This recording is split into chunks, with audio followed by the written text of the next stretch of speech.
friends.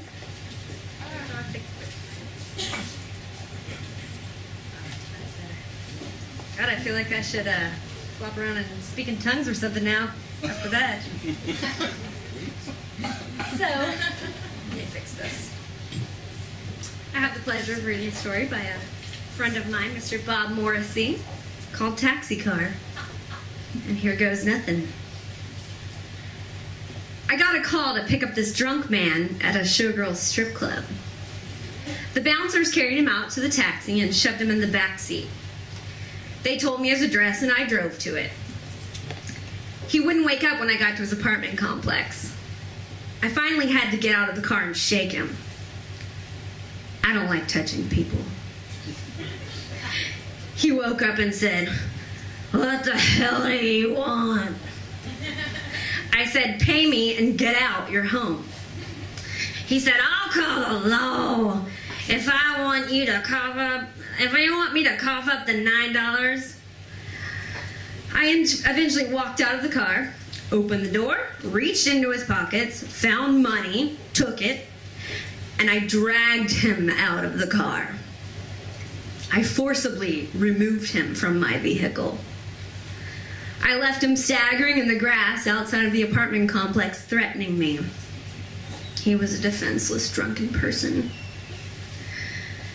I later sat around in the cab for about 2 hours waiting for another customer. I read a book for a while, and then I didn't know what to do. I finally managed to get another call over on the complete other side of town. I picked up 2 kids at a McDonald's. They had to go to this house that was about $10 away, so we began our journey. I asked what they were doing for Halloween. They said they were going to do a bunch of acid. One said it like, "I'm doing acid, you fuckface." I was like, fine. There was some silence. Then I told them my LSD story. I told them that about 7 years ago, when I was 17, I'm from Chicago, I went out to a Halloween party with some kids who were a lot cooler than me. I dressed as a zombie. I drove out to meet them at this party in downtown Chicago. They all did acid together and convinced me to do it. But then everyone left, and I was completely by myself and scared out of my mind. My brain then started functioning all weird. I decided to drive home, but I was on acid.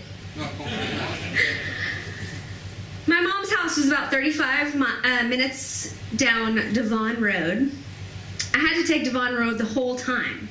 I was happy and relieved because it was a good thing the way home was so simple and direct, but at the same time, it was a bad thing that no other way would have gotten me home. Devon Road was the only route I could understand. Then there was a major accident on Devon Road on the way home. The cops had the road cordoned off and a detour set up around the accident. It was terrifying. There were cops, and I was in my car. So I decided to drive through the scene of the accident and disregard the detour. The cops were upset. I stopped the car and talked to the cops and told them that I was on my way home and things were confusing. I was still wearing my zombie costume. The cops knew what was wrong with me, but for some reason they let me pass. They didn't take me to jail. One cop just said, "I hope you make it to Park Ridge before someone else stops you or something else happens." I told the 2 kids in the backseat of my taxi this story.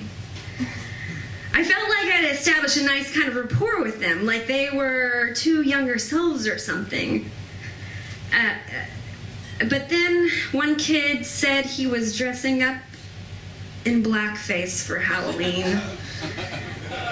He was gonna wear a blackface minstrel show costume. He was still trying to be all shocking. I no longer cared about the rapport. I just wanted to get rid of them and get them to their house. So I took the kids to their house, and they told me that they had to go inside and get money, and I said that that would be okay. I saw them go around the garage and over a fence, so I knew they weren't coming back with any money.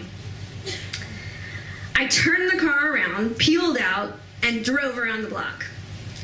I drove for about a block, and I saw one of the kids running through the neighborhood. I skidded the car to a halt and jumped out of the taxi and chased him for 4 blocks. I'm a pretty fast runner. I run every day. Plus, I was really angry because I hate it when people try to deceive me. I was just about to catch the kid with the acid and the blackface story, and I chased him for about 4 blocks. I caught up with him even after he had a block and a half head start. As I was closing in on this kid, I was screaming, "Oh no, here he comes. He's coming to get me. He's about to catch up with me. What are you gonna do? Oh shit!" He dropped his sweatshirt and I tripped on it. I was 4 seconds away from catching him, but I fell and he ran off through some yard. My knee and my hands were all scraped up and bloodied from the fall on the concrete sidewalk. I was splayed out on the ground when I watched the kid run away. I heard him laugh about the $8 and the Halloween trick he played on me or whatever. The sound of his laugh and the feeling of that fall continued to just echo and reverberate over and over again in my head as I walked back to my taxi car. I stepped inside and drove off. It was a sad day.